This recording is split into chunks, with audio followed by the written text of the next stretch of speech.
जय श्री राधे। पूज्य श्री सद्गुरुदेव भगवान के चरणों में प्रणाम। पूज्य श्री डोंगरे जी महाराज भागवत नवनीत पुस्तक में कहते हैं, कल हमने सुना था जो गाय को बैल को त्रास देता है वही कली है। कली को मारने के लिए तैयार हुए हैं। कली पुरुष ने परीक्षित राजा का चरण स्पर्श किया है। मैं शरण में आया हूँ, मारना नहीं। शास्त्रों में लिखा है, जिसने अति पाप किया हो, जो अति कामी हो, उसका स्पर्श करो तो उसके शरीर का पाप आपके शरीर में आएगा। धर्म की गति अति सूक्ष्म होती है। रामायण में वर्णन है, मंथरा का साथ होने के बाद कैकेयी की बुद्धि बिगड़ गई। राम जी में कैकेयी का बहुत प्रेम था। मंथरा ने स्पर्श किया तब कैकेयी की बुद्धि बिगड़ी। अति पापी को स्पर्श नहीं करना चाहिए। स्पर्श दोष तो डॉक्टर लोग भी मानते हैं, सभी लोग मानते हैं। महारोगी का स्पर्श करने के बाद डॉक्टर को भय लगता है, उसके रोग के परमाणु शरीर में ना आए। साबुन से हाथ धोता है। डॉक्टर तो स्थूल शरीर का विचार करता है। हमारे ऋषि सूक्ष्म दृष्टि रखने वाले हैं।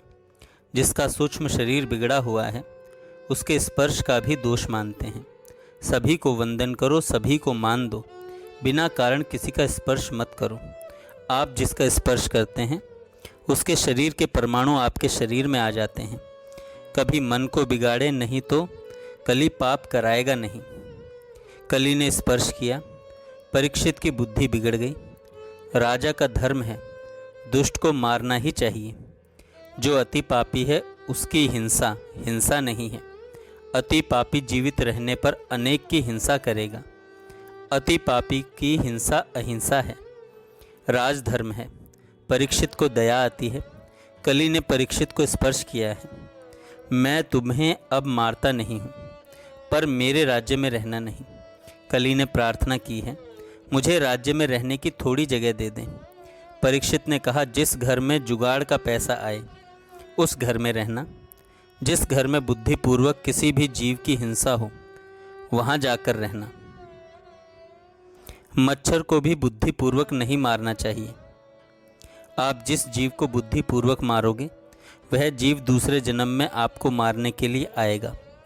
हिंसा प्रतिहिंसा उत्पन्न करती है। हिंसा बड़ा पाप है। जिस घर में बुद्धिपूर्वक किसी जीव की हिंसा होती है वहाँ कली का निवास है। जहाँ वैश्याएं रहती हैं वहाँ कभी नहीं जाना चाहिए, वहाँ कली का निवास है। जिस घर में मांस मदिरा का लोग सेवन करते हैं वहाँ कली है। भागवत की कथा सुनते हो, आप वैष्णव हो, कथा सुनने के बाद ऐसा नियम बना लो कि मेरे भगवान जिसको स्वीकार करते हैं वहीं मैं प्रसाद लूँगा। भगवान जिसको स्वीकार नहीं करते मैं वहाँ कभी नहीं खाऊँगा। भगवान को कोई पान सुपारी अर्पण करे तो भगवान उसको स्वीकार करते हैं। भगवान को कोई तंबाकू अर्पण करे तो भगवान ना बोलते हैं। तंबाकू पीना, खाना, सूंघना बड़ा पाप है, जिसको भगवान भी स्वीकार नहीं करते हैं। तंबाकू तन को बिगाड़ता है, मन को भी बिगाड़ता है। 4 जगह उसको देते हैं, कलयुग को 4 जगह देते हैं तो भी उसको संतोष नहीं हुआ। कली ने कहा, कोई अच्छी जगह मुझे रहने को दो। परीक्षित ने कहा, आज से सुवर्ण में तेरा निवास होगा। सोने में कली है तो क्या चांदी में नहीं? जो धन पाप से घर में आता है उसमें कली ही है। धन को धर्म की मर्यादा में रखो। जीवन में धन की ज़रूरत है, धन से भी ज़्यादा धर्म की ज़रूरत है। धन से धर्म श्रेष्ठ है। जीवन में धन मुख्य हुआ और धर्म गौण हुआ, तभी से जीवन बिगड़ा है। हमारे ऋषियों ने धन को साधन माना है। धन साध्य नहीं, धर्म साध्य है। धर्म रूप भगवान है। धन से भी धर्म श्रेष्ठ है। जो धन पाप से घर में आया है वह धन घर के बालकों की भी बुद्धि बिगाड़ता है। अब हम सुनते हैं परीक्षित को शाप की प्राप्ति। एक बार परीक्षित राजा को इच्छा हुई, पांडवों ने मेरे लिए क्या रखा है। देखने लगा, पेटी में एक सुंदर मुकुट मिला है। सोने का मुकुट था। किसी की वस्तु का उपयोग करो, उससे प्रथम थोड़ा विचार करो, यह कहाँ से आया है, कौन ले आया है। कार्य दोष, कर्ता का दोष, निमित्त का दोष प्रत्येक वस्तु में आता है। जरासंध का यह मुकुट था। जरासंध ने अनेक राजाओं का विनाश करके अधर्म से धन कमाया था। उस धन से मुकुट बनाया था जो पांडवों के घर में था। आज बुद्धि को बिगाड़ता है। परीक्षित राजा को अच्छा लगा, मुकुट को सिर पर रखा। हिंसा करने की इच्छा हुई, जंगल में गए हैं, अनेक पशु पक्षियों की हिंसा की है। मध्याह्न काल में भूख लगी है, प्यास लगी है।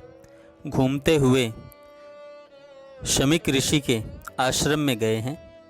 उस समय महात्मा शमीक ऋषि आदि नारायण परमात्मा के ध्यान में तन्मय थे। राजा ने कहा, मुझे भूख लगी है, प्यास लगी है। ऋषि ने सुना नहीं। राजा को बुरा लगा, मेरा अपमान कर रहे हैं, समाधि का ढोंग कर रहे हैं। इनकी समाधि सच्ची है या झूठी, इसकी मैं परीक्षा करूंगा। किंतु साधु संत की परीक्षा करना नहीं, किसी ब्राह्मण की परीक्षा नहीं करनी चाहिए। आपको श्रद्धा न हो तो दूसरे से वंदन करो, आपको श्रद्धा न हो तो दूर से वंदन करो। राख में थोड़ी भी अग्नि हो तो हाथ को जला देती है। परीक्षा करने की इच्छा हुई, मरा हुआ सांप उठाया और ऋषि के गले में डाल दिया। मरा हुआ सांप गले में आया। ऋषि को खबर नहीं, उनको आभास तक नहीं हुआ, उन्हें देह का भान तक नहीं था। काल के भी काल भगवान है। जो दूसरे का अपमान करता है वह अपना ही अपमान करता है। जो दूसरे के साथ कपट करता है वह आत्मा के साथ कपट करता है। राजा परीक्षित ने मृत सर्प ऋषि के गले में डाला है। जीवित सर्प राजा के गले में आने वाला है। बुद्धि जब बहुत बिगड़ जाती है तब समझ लेना कोई बहुत बड़ी विपत्ति आने वाली है। विपत्ति आने से पहले बुद्धि बहुत बिगड़ जाती है। राजा की बुद्धि बिगड़ गई। मस्तक में मुकुट है, कली का निवास है। मैं तो राजा हूँ, मेरा कौन क्या बिगाड़ सकता है। अभिमान में थे, घर में आए हैं। उधर शमीक ऋषि के बालक श्रृंगी को खबर पड़ी। श्रृंगी ने शाप दिया है, जिसने मेरे पिता के गले में मरा हुआ सर्प डाला हो उसे 7वें दिन तक्षक नाग काटेगा। परीक्षित को खबर हुई है, मुझे शाप हुआ है। राजा परीक्षित ने विचार किया, यह शाप नहीं, 7 दिनों तक मुझे भक्ति करने का समय दिया है। ऐसा शाप नहीं दिया कि आज ही तक्षक नाग काटेगा, मेरा मरण होगा। जय श्री राधे। कल हम सुनेंगे परीक्षित का अनशन व्रत और ऋषियों का आगमन। जय श्री राधे।